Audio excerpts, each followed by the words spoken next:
Syedaralun, event Aceh Perkusi kembali dilaksanakan pada 30-31 Juli 2022 di Taman Bustanusa Latin atau Taman Sari Banda Aceh.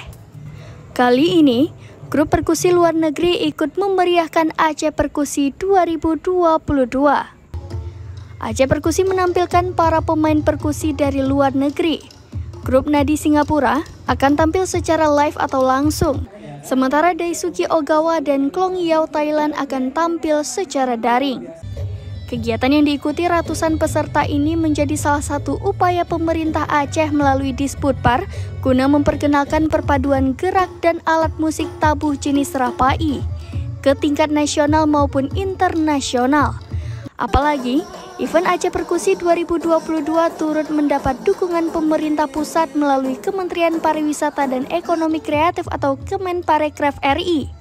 Selain dari luar negeri, dalam ajang ini juga menampilkan seluruh pemain perkusi dari Aceh, Bandung, Depok, Kepulauan Riau, dan Jakarta. Diharapkan kegiatan ini mampu menjadikan perkusi sebagai identitas musik budaya masyarakat Aceh yang harus dijaga dan dikembangkan dalam upaya mempertahankan eksistensinya di tengah kondisi perubahan zaman. Puncak dalam rangka kegiatan perkusi tahun 2022.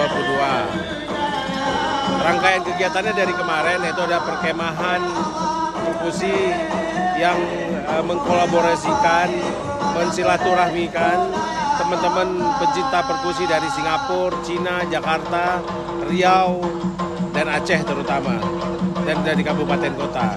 Jadi hari ini kegiatan dibuka oleh Pak Gubernur untuk sebuah tampilan bersama dari seluruh rangkaian yang memang diselenggarakan selama 3 hari.